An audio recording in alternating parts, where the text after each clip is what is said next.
of the IEBC are not in office? Did the framers of our Constitution contemplate a situation where the courts can allow for a dysfunctional commission? The unpopular regime does not want Kenyans to exercise their sovereign authority by electing leaders through by-elections and referendums, recalling unpopular elected officials or members, and properly preparing for the 2027 elections. Kenya Kwanza is preparing to undermine the people's sovereign authority and manipulate the next election. We will, of course, not allow them. The bill in Senate to stop, for example, the live streaming of results is one way of stealing elections, the coming elections. We will not allow them. In 2024, as the country's position deteriorated, Kenya's violent youth, headed by Generation Z, returned to the streets to seek justice for Kenyans. They were confronted with severe force as of 2023. In reality, there have been orders of abduction and extrajudicial killings following the Gen Z revolution.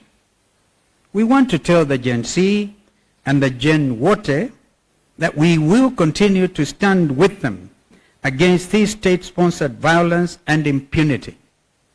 We are still unearthing evidence of infractions, including those that contravene international law. The regime cannot understand the just demands of Kenyans cannot be wished away. As the lives of Kenyans become intolerable and precarious, we continue to demand justice. The next Mandamanos will resolve Kenya's problems once and for all. Finally, we want to warn the Kenya Kwanza regime in the clearest possible terms. We will not allow A, the balkanization of our nation. B, we will never again allow the rigging of elections. And C, we will continue to resist against oppression, come what may. Thank you very much, and may God bless our country, Kenya. Asanteni. Kama kuna swali, but probably before you ask, maybe give opportunity to Mheshimiwa Peter Mwadhi. They are actually bought with taxpayers' money.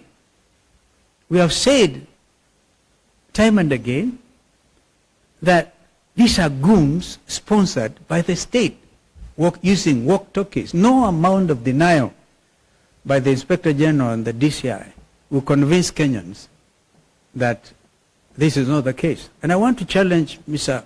Kanja.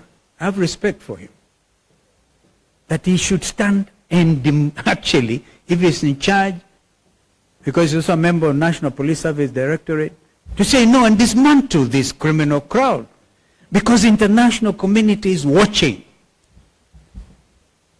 We must tell them, Kenya is not an island.